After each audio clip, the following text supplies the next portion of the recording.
Diaspora ready? 5, 4, 3, 2, 1. ይህ ዲያስፖራ ነው።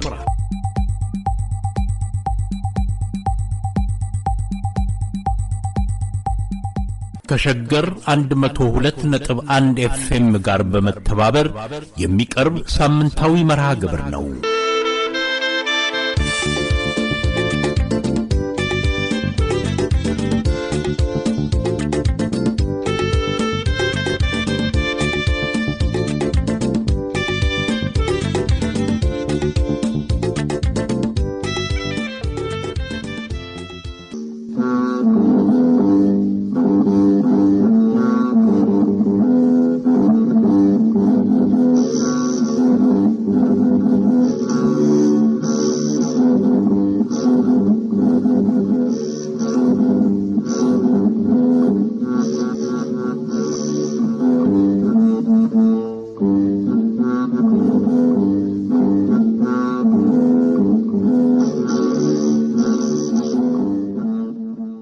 ባላችሁበት ሁሉ እግዚአብሔር ከናንተ ጋር ይሁን።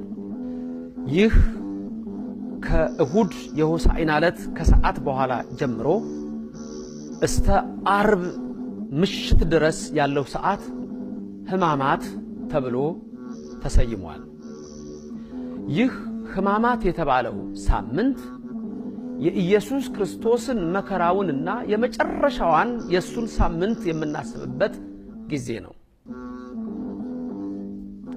በዚህ ጊዜ ውስጥ በቤተ ክርስቲያናችን ሥርዓት ካህናት መስቀል በእጃቸው ማይዙም፣ አያሳልሙም፣ ወይም ደግሞ ሁላችሁም እግዚአብሔር ይፍቱኝ ወይም እግዚአብሔር ይፍታኝ ብላችሁ ይፍቱኝ ብላችሁ ወደ ካህን አትቀርቡም። ለምን? አንደኛ ከእሁድ ከሰዓት ጀምራችሁ ስትቆጥሩ ግማሽ ቀን፣ ከዛ ሰኞ 1፣ ማክሰኞ 2፣ ሮብ 3፣ ሐሙስ 4፣ ዓርብ 5 5 ቀን ተኩሉ እግዚአብሔር ይፍታ የማይባልበት መስቀል የማንሳለምበት ምንድነው ሚስጥሩ ስትሉ 5500 ዘመን በሰይጣን ባርነት የሰው ልጅ የነበረበትን እግዚአብሔር ይፍታ የሌለበት ኃጢአትና መከራ የሰለጠነበትን እናሰብ። ምንም ደጋግ ሰዎች እና አብርሃም እና ይስሐቅ እና ያዕቆብ ወይም ሌላ የምታውቋቸው ቅዱሳን ቢኖሩም እንኳን ሲሞቱ እነሱ እንኳን ይሄዱ የነበረው ወደ ገነት አልነበረም፣ ወደ ሲኦል ነበር። ቦታቸው አይደለም። ባያቃጥላቸው እንኳን የሲኦል እሳት ቦታቸው አልነበረም። ስለዚህ 5 ቀን ተኩሉን 5 ቀን ተኩል በኋላ አድነሃል ያለው በሐሙስ ዕለት ወበመንፈቃ ዕለት ትወለድ እሞለት ተወለድከ ያለው ከ5 ቀን ተኩል በኋላ ከልጅ ልጅ ተወልጄ አድነሃለሁ ያለውን ከ5 ቀን ተኩል በኋላ የተባለውን 5500 ዘመን በዚህ ሕማማት ሰሞን እናስባለን። ስለዚህ መስቀል መሳለም የለም፣ ይፍታህ የለም፣ ወይም ደግሞ ይፍታሽ የለም። ይህ ሰዓት የጌታን ሕማም የምናስብበትና የመጨረሻውን ደግሞ የስቃውን ሳምንት የምናስብበት ነው። ይህ ሳምንት የሕማማት ሳምንት ይባላል።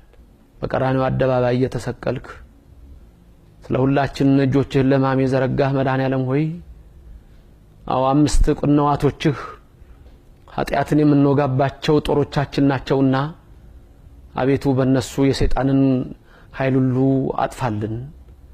አቤቱ መከራችንን ሁሉ ከኛ ውሰድ። አንተ ደምህን አፍስሰህ አድነህናል እናምናለን። ኢሳይያስ ባየነው ጊዜ ደም ግባት የለውም ብሎ እንደተናገረ አንተ ግን በእኛ ዘንድ ደም ግባት አለህ ጌታ ሆይ። በኦርቶዶክሳውያን ዘንድ ደም ግባት አለህ። ፈሪሳውያን አምላክ አይደለህም ብለው እንደሰቀሉህ፣ ፈጣሪ አይደለህም ብለው እንደሰቀሉህ እኛ ኦርቶዶክሳውያን አንክድህም፣ ፈጣሪ ነህ። እኛ ኦርቶዶክሳውያን አንክድህም፣ ውበት አለህ፣ አምላክ ነህ። ዛሬ ሌሎች አማላጅ ነህ እንደሚሉህ፣ ዛሬ ሌሎች ፍጡር ነህ እንደሚሉህ አንልህም። አንተ ሰማይን የዘረጋህ ነህ፣ አንተ ምድርን የመሰረትክ ነህ ጌታ ሆይ። ሕማምህ ሕማማችን ነው፣ ስቃይህ ስቃያችን ነው። ዛሬ ያንን ተሸክመን እንኖራለን። አዎ ጌታ ሆይ፣ አንተ ሞትን እንደሻርከው ዛሬም ሞታችንን እንደሻርከው ነገም ዳግም ስትመጣ በቀኝህ ከሚቆሙት ቅዱሳን አድርገህ ከመቃብር የምንወጣበትን አዲስ ሕይወት ስጠን። አገራችንን ተመልከትልን፣ ገጸ ምሕረትህን አብዛልን። በዚህ ሰዓት በተለያየ ሁኔታ በስቃይ በመከራ ያሉትን ሁሉ አምላክ ሆይ በረድኤት ዓይንህ እኛም ሌላ ማን አለን?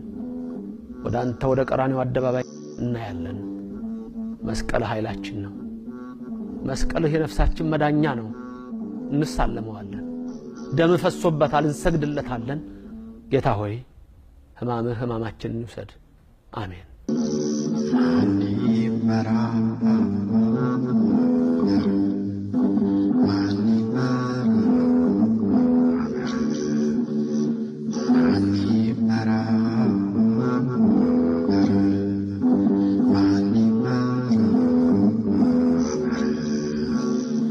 አሁን ይህ ሳምንት ሰሙነ ሕማማት ይሰኛል። መምህር ዘበነ ለማ ቃለ ሕይወት ያሰማልን እርሳቸው ነበሩ። ስለዚህ አጭር መንፈሳዊ ቃል የሰጡን። እንደምን ሰነበታችሁ ውድ አድማጮቻችን። ይህ ሳምንታዊ የዲያስፖራ ራዲዮ በሸገር ነው። ኢሳያስ ልሳኑና እኔም ቅድስት አቤኔዘር ከተባባሪዎቻችን ጋር ሆነን እነሆ ለመስተንግዶ መጥተናል። አብራችሁን እንድትቆዩ በአክብሮት እንጠይቃለን።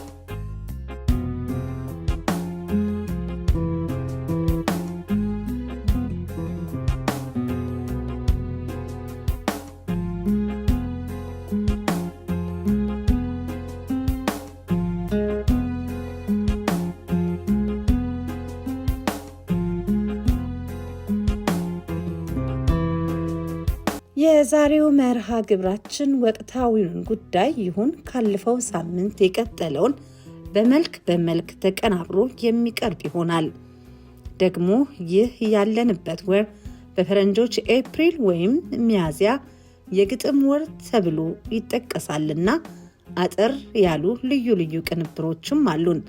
በዲያስፖራ ራዲዮ የሚካሄደው ወርሃዊ የጥበብ እንኑር የስነ ግጥምና የወግ ገበታ ለዛሬ ይሁንን ብለን የቀነጨብነውን ማሰማታችን አይቀርም። ባለፈው ሳምንት የጀመርነውና ካንጋፋው ጋዜጠኛ በአሜሪካ ድምጽ ለ4 አስርተ ዓመታት ያገለገሉትን በጋዜጠኝነትም በኃላፊነትም የሚታወቁትን አቶ ንጉሴ መንገሻ ጋር የጀመርነውን ውይይት ሰፋ ብሎ ይቀርባል።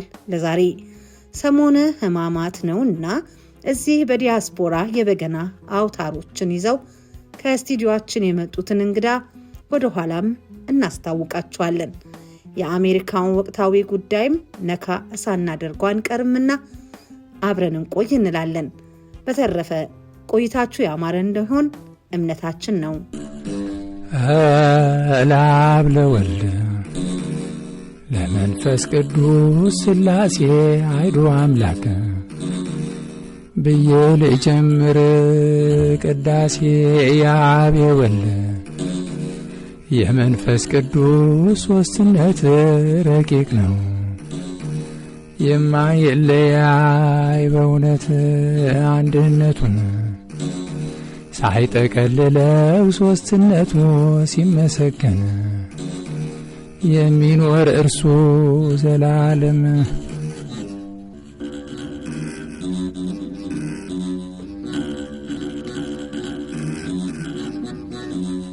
አድማጮቻችን በዚህ በስቱዲዮአችን ውስጥ ዛሬ ያሉት ቄስስ አካሉ ዮሴፍ ናቸው። በእውነት በአድማጮቻችን ስም በመጀመሪያ ቄስስ ከልብ ነው ማመሰግነው። ማመሰግናለሁ። አንቱ እያልን ነው ውይይታችን የሚሆነው። ያው እንደማየው እጅግ በጣም ወጣት እንኳን ምንም ቢሆኑ ክህነቱ አለና ክህነቱን ማክበር ግድ ይላል። ለመሆኑ ይህንን መንፈሳዊ አገልግሎትና የጥበብን ስራ ያካተተውን በገና እንዴት ለመዱት? እንግዲህ ስለሰጠሽኝ በመጀመሪያ አይነደል አመሰግናለሁ። ያው እንግዲህ ወደ ጥያቄ ስገባ በገናን የጀመርኩት ወደ ከዛሬ 20 ዓመት አካባቢ ነው። ከ20 ዓመትም በፊት ነው እና አንድ ወንድም አለኝ የሚኖረው እዚሁ በአሜሪካ ሜሪላንድ አካባቢ የሚኖረው ወንድም አለኝ። አማሃ ደስታ ይባላል። ጥሩ በገና ደርዳሪ ነው እና እሱም ይደረድራል። እንደገና እናቱም ይደረድሩ ነበር በወቅቱ እና በጣም ታላቅ መንፈሳዊ ቅናት አደረብኝና ያንን በገና ከርሱ ልማር ችያለሁ። እርሱም በደንብ አስተምሮኝ ያው ዛሬ ያለውበት ደረጃ ደርሻለሁ ማለት ነው። ቄስስ በቤተ ክርስቲያን ውስጥ ማደጎት ነው ወይስ ደግሞ እንደዚህ በገና ሲደረደር የሚሰማው ዝም ማለት ድምጽ እርጋታውን ወደውት ነው በገና ለመደርደር የተነሱት? አዎ እንግዲህ ያው በወቅቱ ያው ውስጤን የሚነካ ነገር ስለነበረ ነው። እንግዲህ እንደነገርኩሽ የኔ ወንድሜ ነው ያልኩሽ አማሃ በሚደረድርበት ጊዜ እንዲሁም እናቱም ጭምር በሚደረድርበት ጊዜ በጣም የሆነ ውስጤን የሚሰማኝ እንደዚህ ስንጥቅ የሚያደርግ ሁሉ ነገር ነበረውና መንፈሱ ጥሩ ነበር በዛ ጊዜና ያው ትመኛለሽ በቃ እንዲው ይሄንን ውስጤ ቢኖር ብለሽ ትመኛለሽና ሞር ደግሞ እናትየው ሲዘምሩ እሳቸው ለጸሎት ነው የሚጠቀሙበት ጊዜ ለጸሎት እንዲያውም ሲነግሩኝ እንደ በቋሚ አድርገው እንደ ጸሎት ይጠቀሙበታል። በጸሎት ሰዓት በገናቸውን አንስተው ያቆሙት ጊዜ ሁሉ በሌሊት በህልማቸው ለምንድን ነው ያስቀመጥሽኝ ብሎ እንደ ቁጣ ሁሉ እግዚአብሔር እንደሚቆጣቸው ሁሉ ይነግሩ ነበርና ያ ቀጥታ ከእግዚአብሔር ጋር ግንኙነት ያለው መሆኑን በዛን ጊዜ ውስጤ በጣም ይረዳ ነበርና ከእግዚአብሔር ጋርም ጸሎት አድርግ ነበር። በቃ ይሄንን ጸጋ እንዳገኝ ይሄንን የበገና ስጦታ እንዳገኝ እግዚአብሔር ደግሞ ያው ጸጋው ብዙ ነውና ከፈለግሽ ውስጥሽ መፈለግ ነካ ጸጋ ነው። ያንን ጸጋ አበስቶልኝ እግዚአብሔር አምላክ ያው ዘምርበታለሁ ምንም ድምጽ ባይኖረኝም ይሄን ያህል እንትልበታለሁ። አሜን። ቄስስ ሌላ ጥያቄ የሚሆነው ለመሆኑ በገና ለእግዚአብሔር ከምናቀርበው መስዋዕት ውጪ የምስጋና መስዋዕት ውጪ ለሰዎች ህሊና የሚሰጠው ነገር ይኖራል? እረፍቱ እርጋታውን ለማለት ነው። እንግዲህ ያው እኔ አሁን እንዳልኩሽ እንደ እናታችን እንደናማ እናት ለጸሎት አልተጠቀምበትም። መጠቀምበት ለአገልግሎት ተጠቀምበታለሁ። ብዙ ቦታ ያው በየስቴቱም እየሄድኩኝ አገለግላለሁ።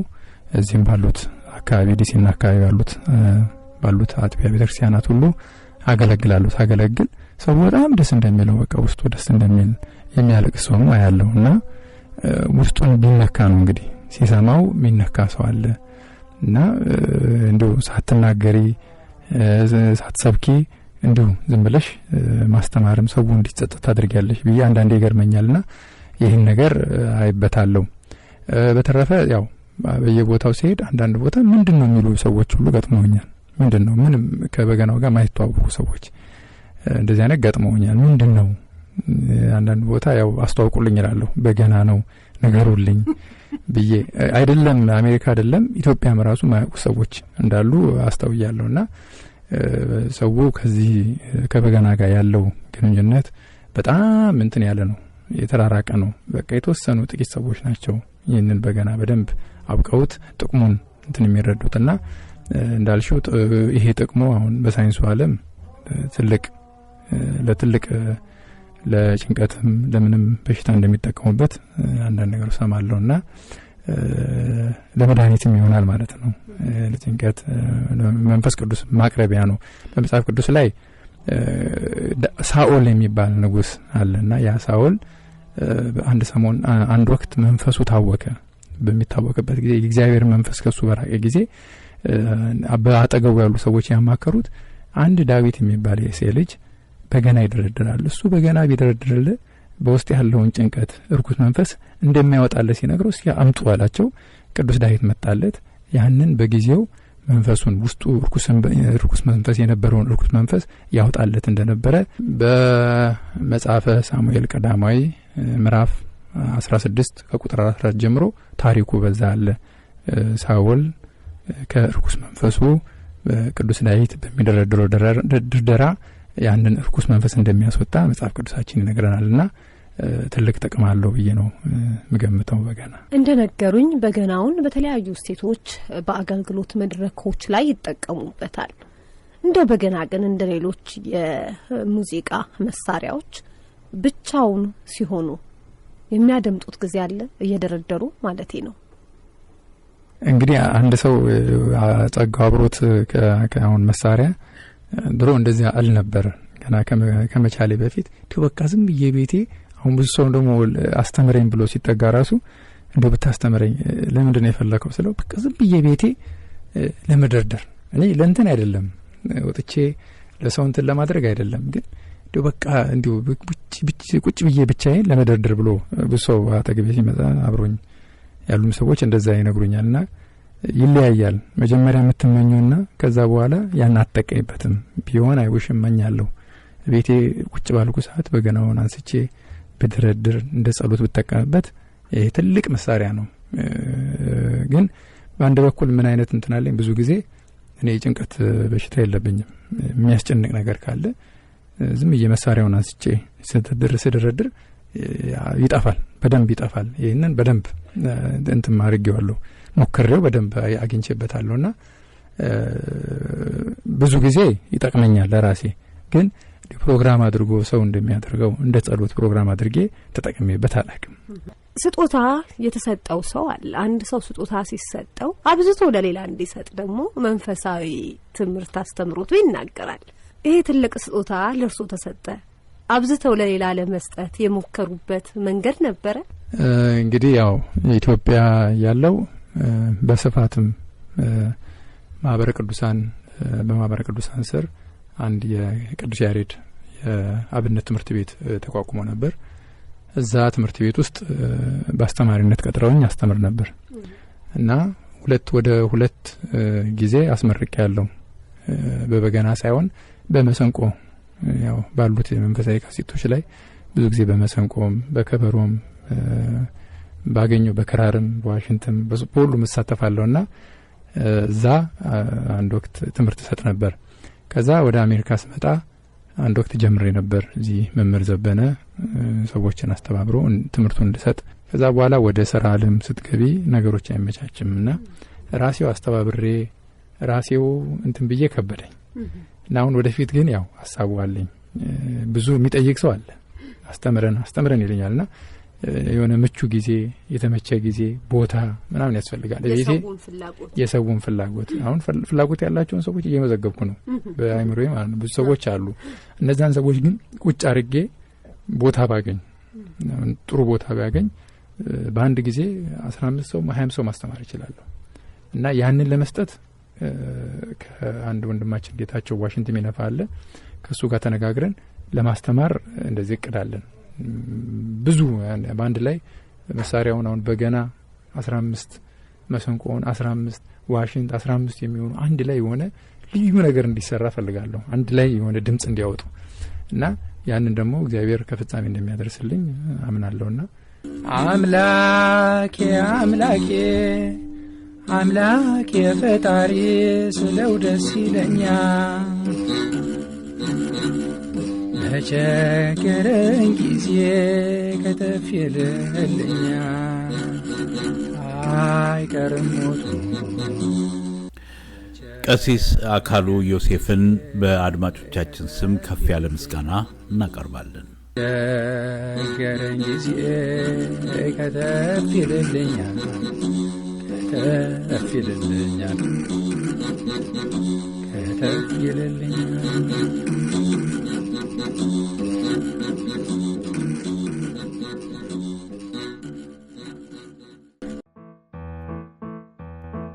ግጥም ግጥም ጥም ነው ግ ሲገደፍ ምጥም ነው ዞሮ ሲሰለፍ እና ግጥም ጥምም ነው ምጥ እየጠማህ የሚያቃጥል አንጀት እስኪያጥጥ ጥማቱ ነው ያ ፍቅር ሀብል ጌጡ ሲያሰቃየን የምትወደው በምጡ አምጠህ የወለድከው ዕለት ጠምቶህ ጥም ሲቆርጥለት ግጥም ይላል የጥም ጽዋ ይሞላል የኪን መሶቧ ይፍነከነካል አድራው ቃቤው ጮቤ ረግጣል ከራማው ሲያስምጥ ሲያስጠማህ ባጀው ግጥም ጥም ነው ግ ሲገደፍ ምጥም ነው ዞሮ ሲሰለፍ። መነሻችን ግጥም ጥም የሚለውን የኢሳያስ ግጥም ስትሰሙ ወዴት እያመራን እንደሆነ ተጠረጥሩ ይመስለኛል። ስለ ስነ ግጥምና ከወሩ ጋር ወደ ተያዘው ልዩ ቅንብር ለማምራት በርግጥም አስበን ነው። እሳታ እንሆን ወይ አበባ በሕቅ ንቅስም ባባ ባከነች ልጅነታችን የቃተትን ስናነባ ስነ ግጥም ወይም ቅኔ የስነ ጽሑፍ የስነ ጥበባት ሁሉ የፈጠራ ሁሉ የደም ጠብታ ነው ይላሉ አበው። ፈራን ፍቅር ፈራን የነፍስን አንደበት ዘጋን፣ ኅብረት ፈራን፣ ፍቅር ፈራን፣ ልጅነት የለገሰንን የፍቅር አምላክ በጥበቡ በረቂቅ ያለበሰንን በመለኮት የቀባንን ኅብረት ፈራን፣ ፍቅር ነሳን። የቀድሞዎቹ የሥነ ግጥም ሰዎች ቅኔዎቻቸውን በገዛ ቃላቸው በገዛ ልሳናቸው በጉባኤ ይዘርፉታል፣ ያበስሩታል።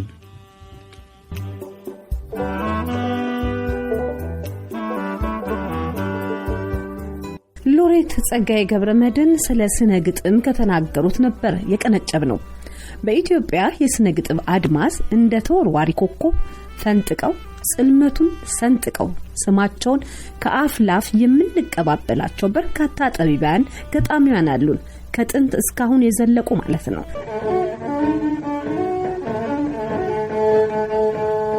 ስለ ስነ ግጥም ነፍሱን ይማረውና መምህር ብርሃኑ ገበየው የስነ ግጥም ተልእኮ ግብ ሐቅን ማስተማር፣ መረጃን ማስተላለፍ ወይም ደግሞ እሳቤዎችን መትከል ሳይሆን ኪናዊ ስሱን ማዳበር፣ ምናብን ማስፋት፣ ኪናዊ ፈቃድን ማጎልበት፣ በጥቅሉ ባህላዊ ዕውቀትን ማስረጽና ኪናዊ የተግባባኦት ክህሎትን ማሳደግ ነው ይላል።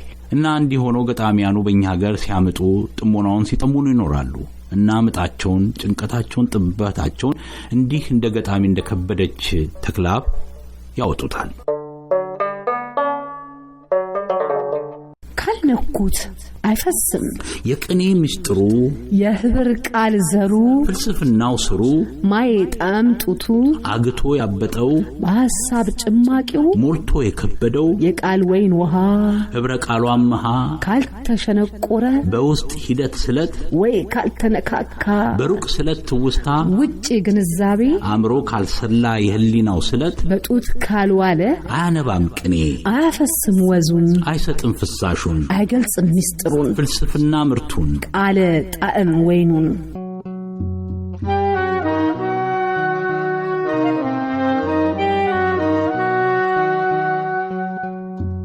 የስነ ግጥም ወጀብ ቀደም እንዳልነው በእኛ ሀገር በረኞች የወጡበት ወርቃማም ጊዜ ነበረ።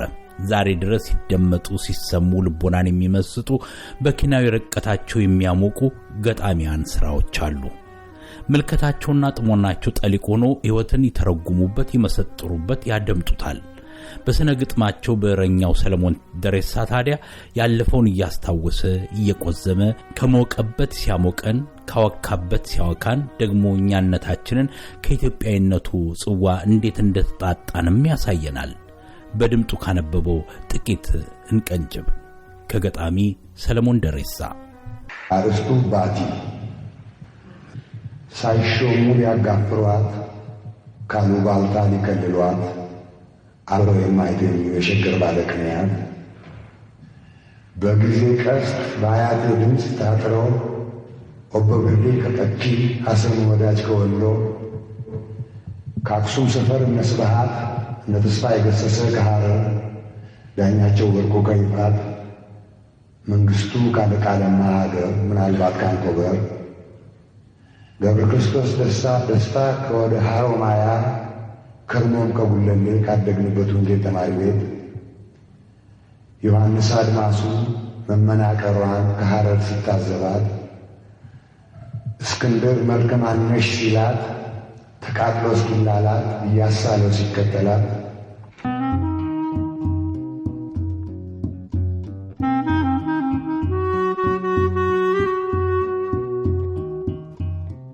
ፈጠራ በውጣ አልወጣ በተፈጠር አልፈጠር ህሊና በጣር ሲወጠር ከምጥ ከያዙኝ ግረዙኝ ባይብስ ፈጠራ መጠበብ ጭንቋ ያድርስ በሳቅ በለቅሶ በሐዘን በቁጣ ባይክስ። ሻለቃ ክፍሌ አቦቸር።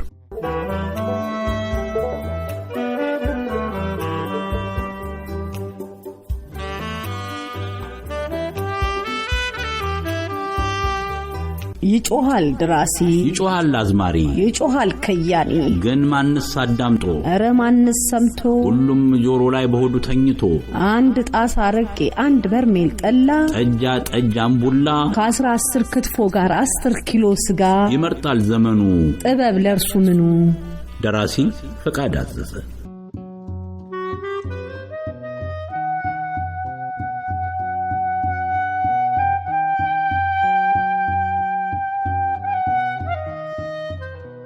ብዙዎች ሐሳባቸውን ውሳጣዊ ስሜታቸውን የሚኮረኩራቸውን ይዘው ብቅሉና የሚተነፍሱበት መድረክ ነው ግጥም እዚህ ሀገር ልብ ቃላት ባይኖረው ቋንቋ ልሳኑ የሚሆነው ግጥም ነው ይላሉ እውነት እኮ ነው ደስታ ልብን በሐሴት ሲመላ ወይም ሐዘን ልብን ሲሰብር ስነ ግጥም ይዘልቃል ለህማሙን ጉርጉሮ ለፍሳው ሙዚቃ ለትውስታው ሜሎዲ ይዋጀዋል እና እንጀራ ወይም ዳቦ ለአካላችን እንደምንለው ግጥም ደግሞ ለነፍሳችን እንላለን በነገራችን ላይ ግጥም ለሙራኑና ለጸሐፊው ወይም ለአዋቂ ሊቁ የተሰጠ ብቻ አይደለም ከቶም የህዝብ ሀብትና እንደበት ነው ገና ወረቀትና ቀለም መንጎልና ብራና ሳይገናኙ በፊት ከዚህ አስቀድሞ ግጥም ነበረ ከሰዓቱ ዳሩ ዙሪያ ካደኑ ድካም ከርሻው መባጀት በኋላ ግጥም ነበረ ከሰው ጋራ ደግሞኛ ኢትዮጵያውያን በውል እናውቀዋለን በሰነቃላችን በትውፊታችን ከገበያው መሃል ካብነት ትምህርት ቤቱ ደጃፍ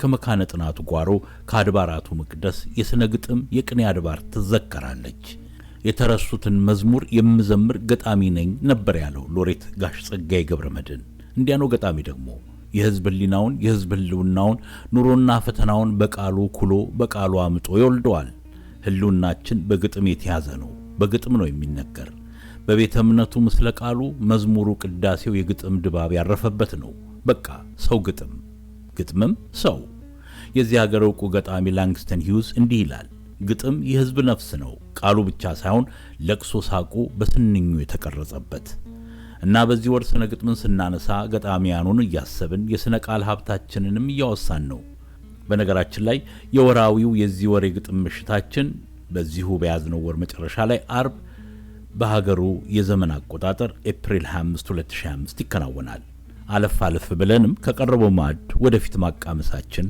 አይቀርም በኪሩቤል ላይ ተቀመጠ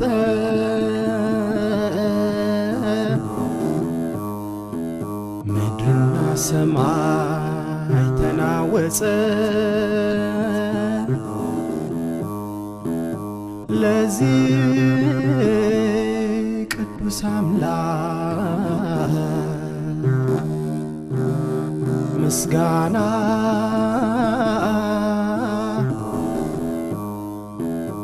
አስር አውታር ባለው በበገና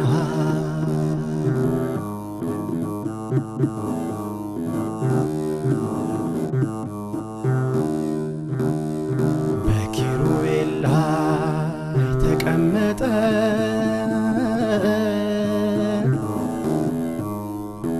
ምድርና ሰማይ ተናወጸ ለዚህ ቅዱስ አምላክ ምስጋና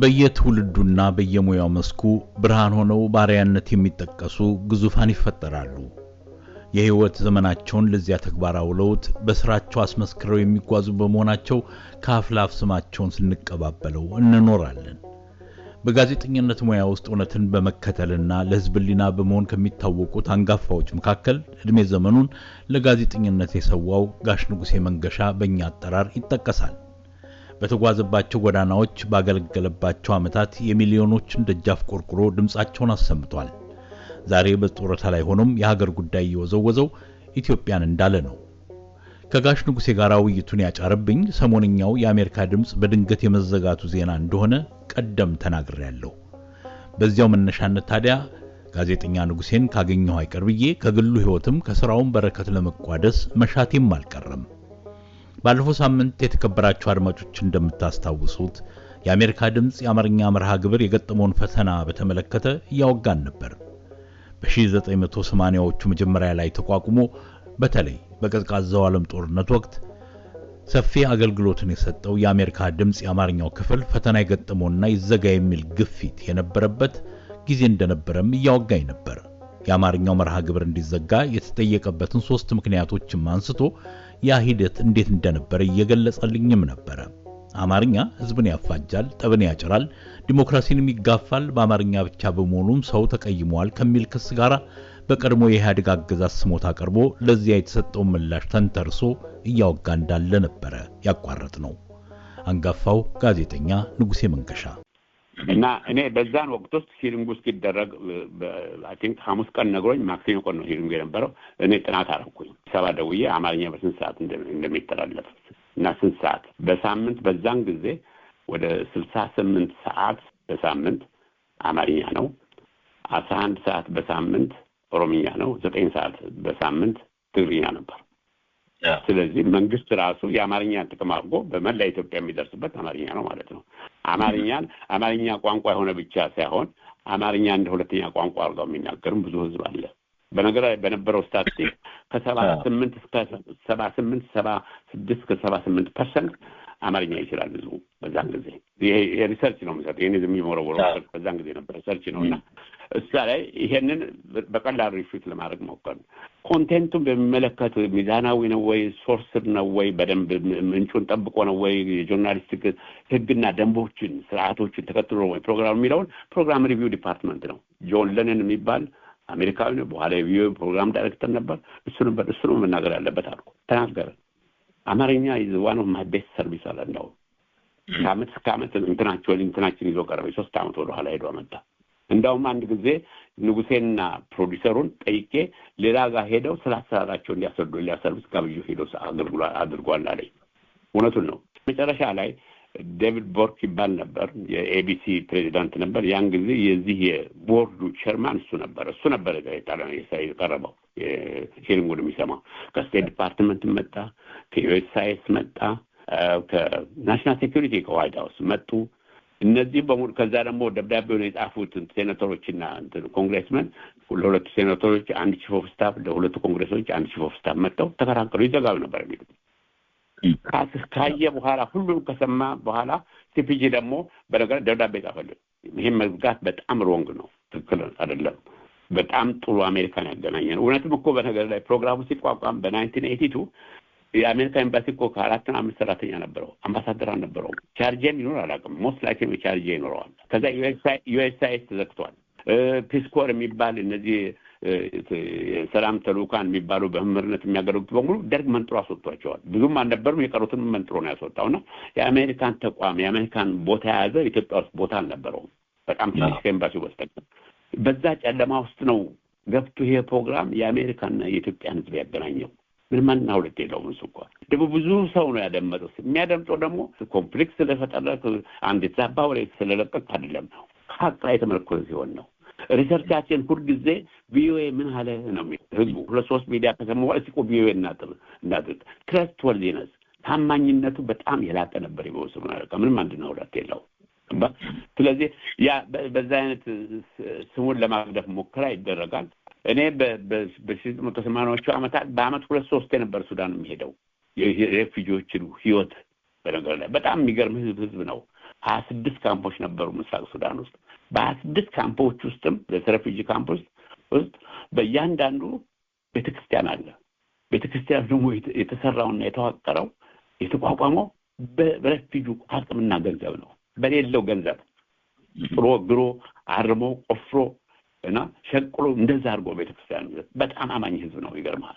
ሪዚለንት የሆነ በጣም እና ያን ሁሉ ይሄድ በየአመቱ ቮይስ ፎር ዘ ቮይስለስ ድምጽ የሌላቸው ድምጽ የሚሆን ፕሮግራም ነበረን እናቀርብ ነበረ። ግሩም የሆነ ፕሮግራም ይሰራ ነበር። ስለ ጦርነቱ እናወራ ነበር። በነገር ላይ በደንብ አድርገን እናወራ ነበር ስለ ጦርነትን ብለው ተተኮሰ ይሄን ያህል ተገደለ ሳይሆን የዛ ጦርነት የኤርትራው ጦርነት መንስኤው ምንድነው ብለን እኮ አቅርበናል። ምን ነበር መነሻው ሲነሳ?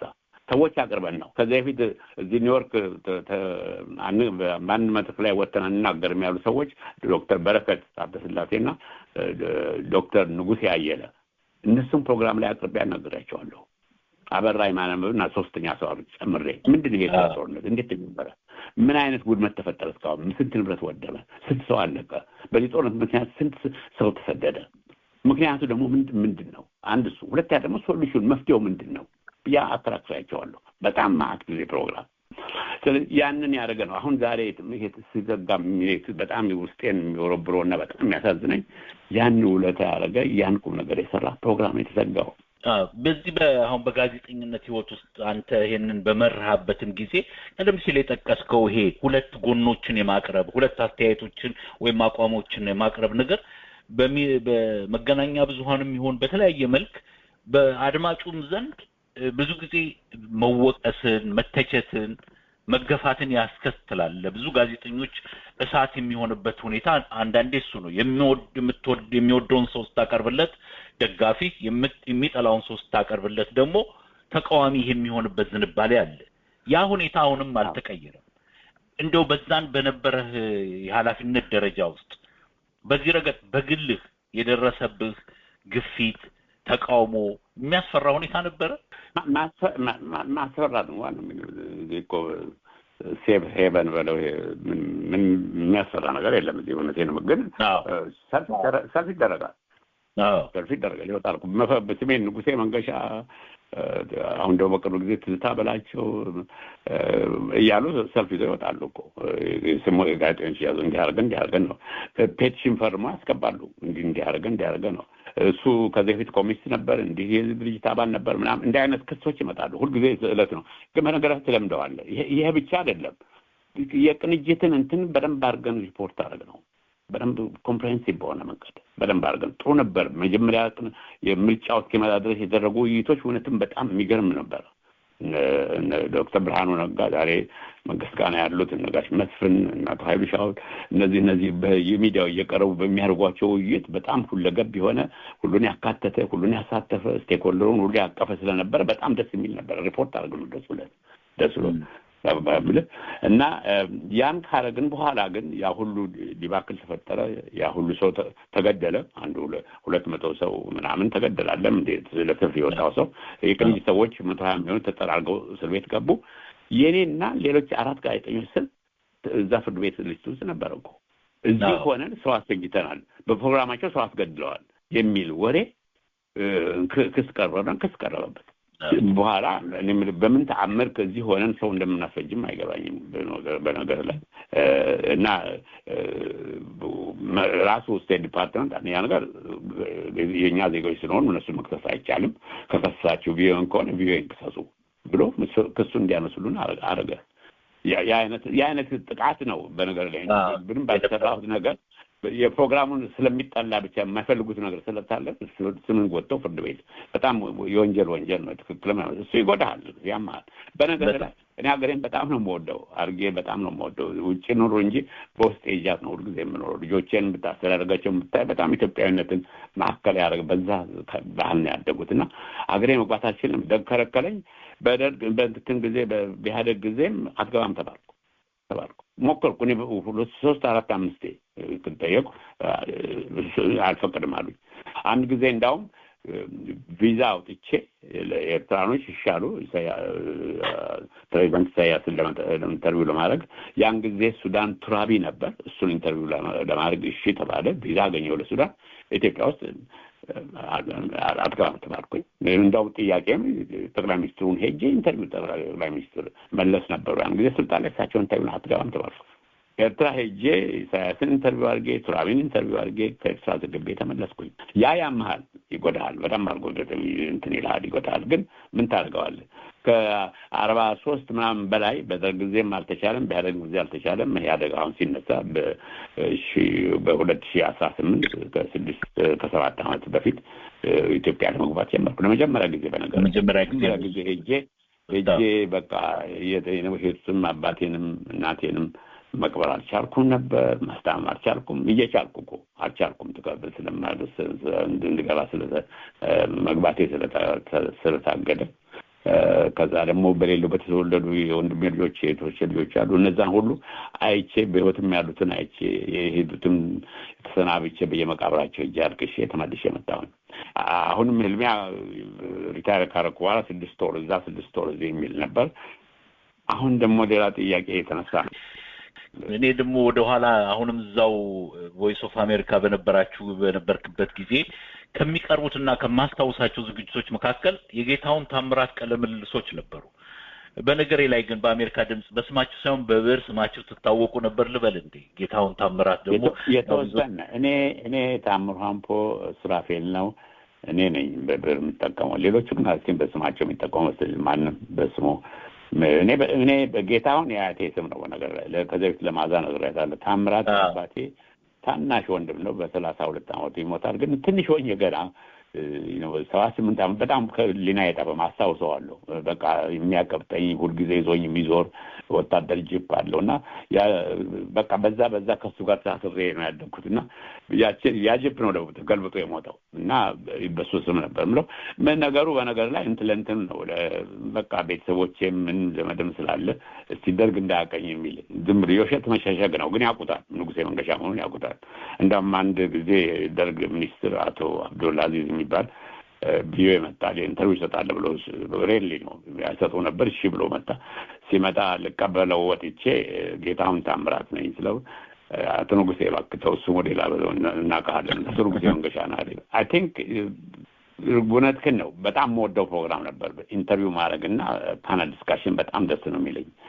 ፓናል ዲስካሽን አንደኛ ቫራይቲው የተለያዩ አሳሰቦችን አምጥተህ ታወያያለህ። እሱን ነው ሁልጊዜ የምንለው እኛ የሌለን በዛ በጣም የመከንንና ያን ያድል ይሰጠኝ ነበር። ሁለተኛ ነገር ደግሞ ኢንተርቪውን ሳደርግ ደግሞ እኔ ኢንተርቪው ዘልዬ ድርግም ማለት ስቱዲዮ ውስጥ አይደለም በጣም ተዘጋጅቼ ነው። በነገር ላይ ኢንተርቪው ሳደርግ አንድ ሰው የማደርገውን ሰው ፕሪ ኢንተርቪው ሁሉ አደርገዋለሁ። ጥያቄዎችን አልሰጠውም። ግን ምንድነው የማደርገው በዚህ ሀሳቦች ላይ ነው የምንወያየው። በነገር ላይ በዚህ ላይ ምን ታስባለህ ብለህ አንዳንድ ምንጮችን አንዳንድ ሀሳቦችን ከሱ ማግኘት ለኢንተርቪው ያግዛል። እኔ ጥያቄዎችን ሳዘጋጅ ይሄን ቢለኝ ይሄን የሚል ተዘጋጅቼ ነው የምገባው። ፎሎ አፕ ኮስችንስ አር ቬሪ ኢምፖርታንት እና በእርግጥም አድማጮች በጣም ነበር የሚወዱት ኢንተርቪውን። ፓናል ዲስካሽኑም እንደዚሁ ነው የሚወዱት። ፓናል ዲስካሽንም ሳደርግ የተመጣጠኑ ሰዎችን በተሻለ መጠን ለማቅረብ ሞክረው በእውቀት አቅማቸው የሚመጣጠኑ ሰዎችን ነው። አሁን ዶክተር በረከትና ዶክተር ንጉሴ አየለን ዶክተር በረከት ስላሴን ሳገር ሁለቱም በጣም የተማሩ ሰዎች ናቸው። በመሀል ደግሞ በእነሱ መሀል ለየት ያለ ፖለቲካ የሚይዝ አበራ ይማና ነበር ያን ጊዜና እሱንም ሳገረው በጣም የበሰለ ሰው ነው። ሜሶን ሰው ነበረ፣ ግን በጣም የበሰለ ሰው ነው፣ የሰከነ ሰው ነውና እነሱ እንደዚህ አይነት ሰዎች ነበረ እንትን አድርጌ አንድ ላይ ለማቅረብ ሞክረው። ሌሎችም ፕሮግራሞች አሉ። ሁሉም ፕሮግራሞች በእውቀት ላይ የተመሰረቱ አሁን አዲሱ አበበና አሉላ የሚሰራቸው መጽሔት ፕሮግራሞች አሉ። እሑድ የሚተላለፉ ትዝታ እንደዚሁ ኮሊን ሾው ነበራት።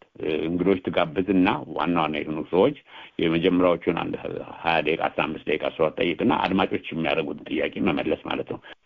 የፕሮግራም ተወዳጅነት እንደዚህ ዴቨሎፕ የምታደርገው።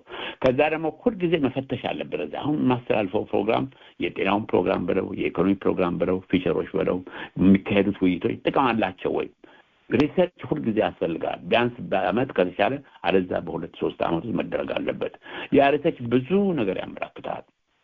በዛ በኢትዮጵያ የሚተላለፉት ፕሮግራሞች በሙሉ በዛ ረገድ በጣም ጥሩ ናቸው የሚል ግምጋሜ ነው የምናገኘው። አድማጮቻችን አንዳንድ ጊዜ ሳምፕል ፎከስ ግሩፕ ያደርጋሉ። የተወሰኑ ቁጥራቸው እሱ 15-20 ነው። አንዳንድ ጊዜም ከ2500 እስከ 3000 የሚሆኑ ሳምፕል ከሴቱም ከወንዱም ከወጣቱም ከሽማግሌም አድርገው ሪሰርች ያደርጋሉ። በዛ የተረጡ ሰዎች ናቸው። ሪሰርች የማድረግ ዘይቤ ዳታ መሰብሰብ የሚያውቁ በዛ ትምህርት ያላቸው ሰዎች ናቸው የሚያደርጉትና ሲያመጡ እኔ ስለቅ ለምሳሌ 12 ሚሊዮን በሳምንት አድማጭ ነበረው። አማርኛ፣ አፋን ኦሮሞና ትግርኛ ብዙ አማርኛው ይዛል።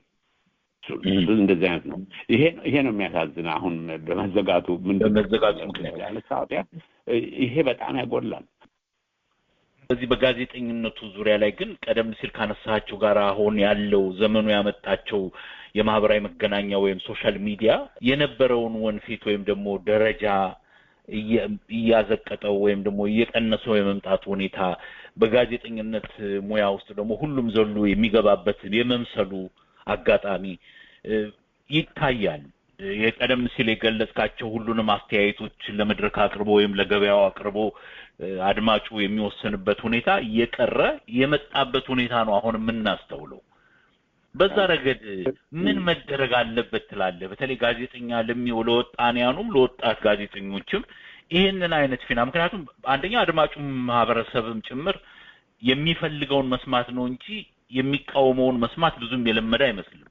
እንዴት ነው ልናስለምድ የምንችለው? የፖለቲካ አድማሳችን የፖለቲካ መልክዓ ምድሩ ይሄንን አይነት ነው የሚያንጸባርቀው። በምን ሁኔታ ሊቀየር ይችላል ብለህ ታምናለህ? በነገር ላይ እንግዲህ አብያ አሁን ዩቲዩብ ላይ የሚወጡ ፕሮግራሞች ብዙ ፕሮግራሞች አሉ። አንዳንድ ፕሮግራሞች መቼም አስፈላጊ ናቸው። እኔ ከነሱ ጋርም መጋየት አልፈልግም። ምክንያቱም ካለው በጣም ከጠበበው ሁኔታ ሁልጊዜ አገር ውስጥ ያሉት መንግስት ሚዲያዎች በጣም እንደዚህ ግፊት በሚገባባቸው ነው ሌሎችን በሚጋፉበት ጊዜ ደግሞ ጋዜጠኞች በየጊዜው ሲታሰሩ፣ ሲሰደዱ፣ ሲባረሩ ኢትዮጵያ ውስጥ እንደ ልብ በነፃነት ለመስራት ያለው እድል እየጠበበ የሚሄድበት ጊዜ ውጭ ያሉት ይጠቅማሉ። ምንም አንድና ሁለት የለውም። እዛ ረገድ አለ። አንዱ እሱ ነው።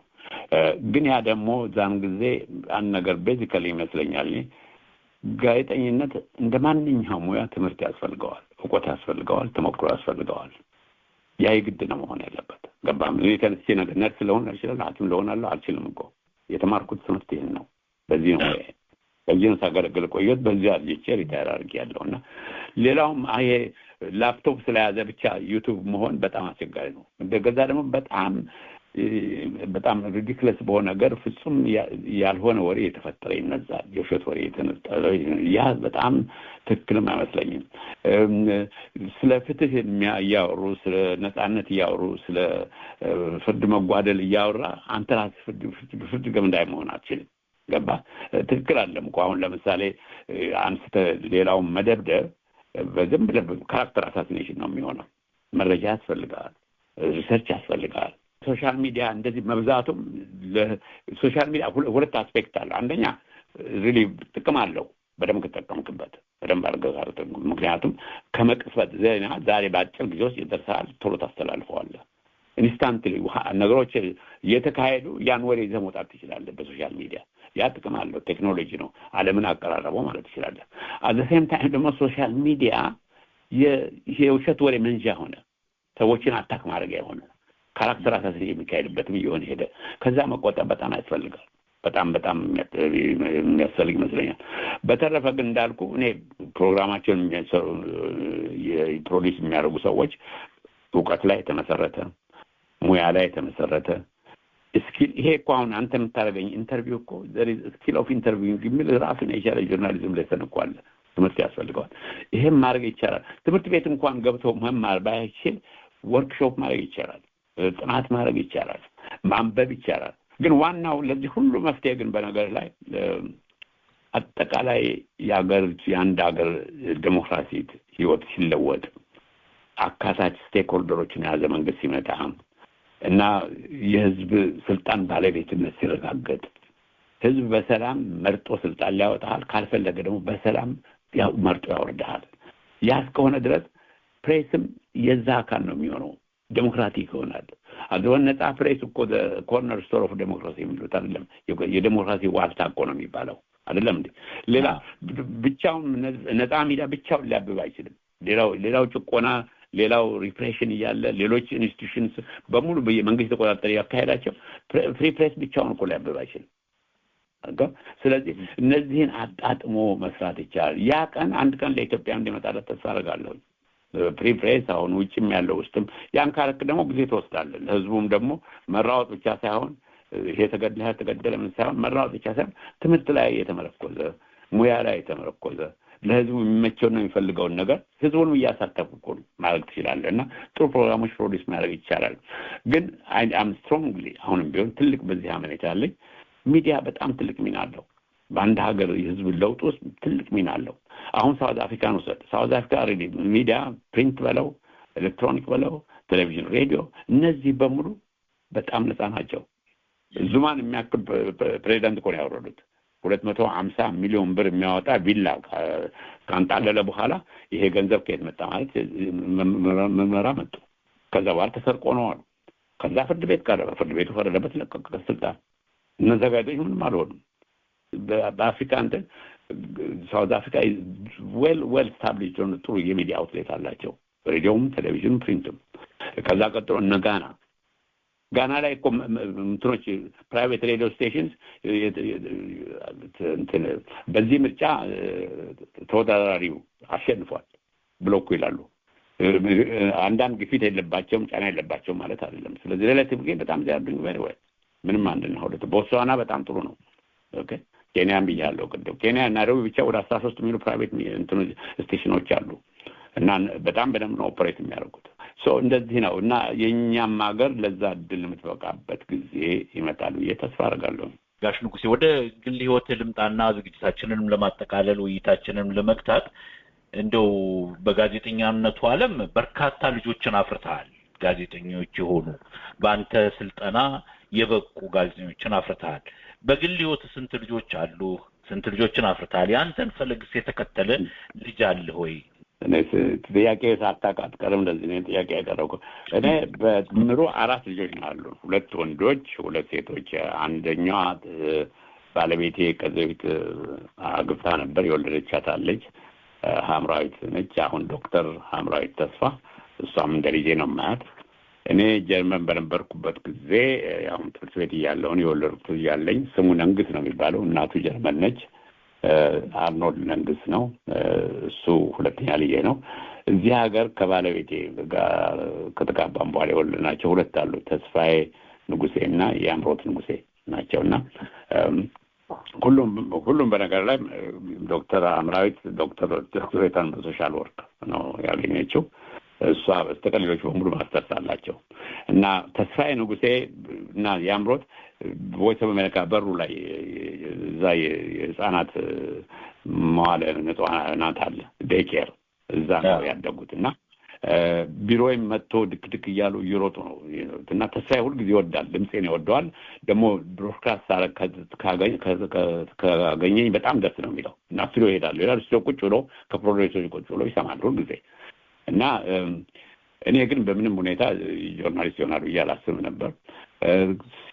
ኮሌጅም ሲገባ ጨርሶ ሃይ ስኩል ጨርሶ ኮሌጅ ሲገባ ባዮሎጂ እና ሜዲካል ስኩል ራሱ መርጦ ነው ሄደው።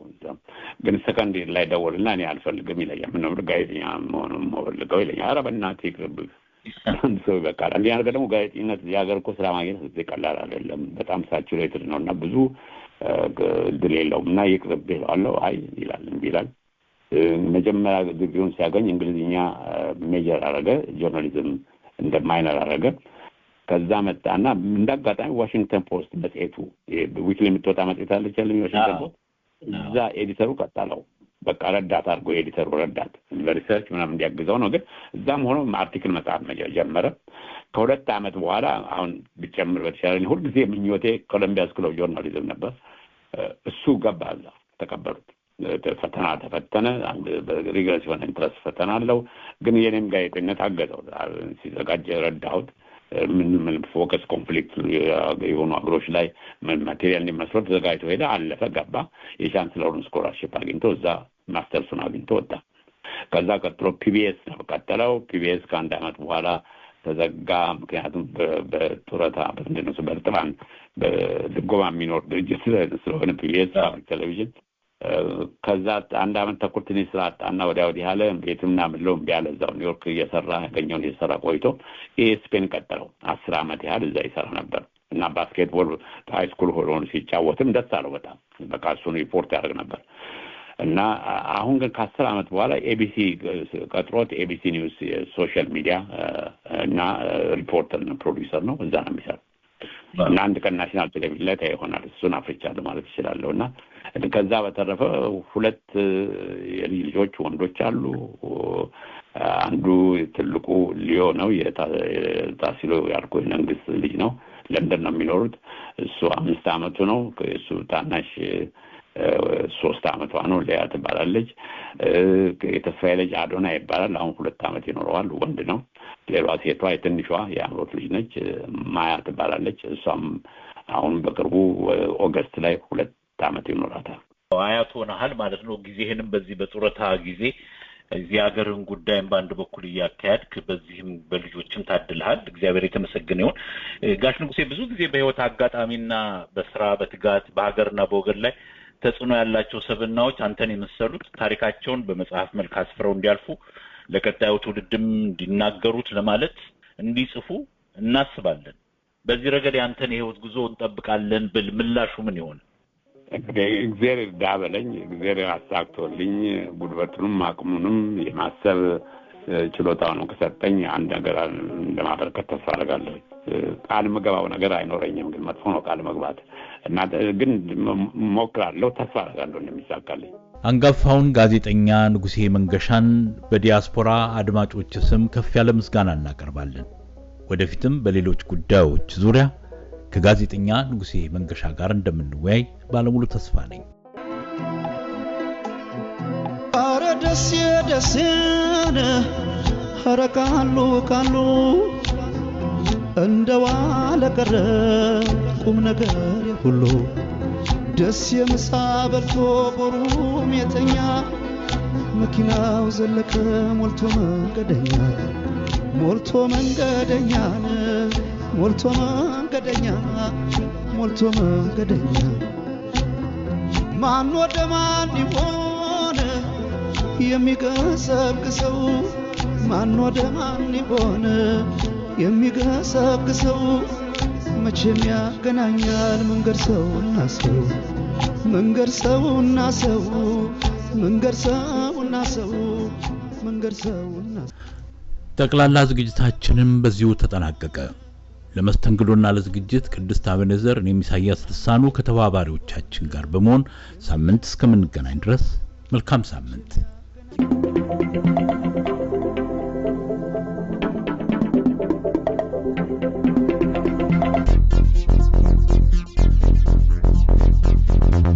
ስትከታተሉት የነበረው መርሃ ግብር ከዲያስፖራ ራዲዮ ነበረ።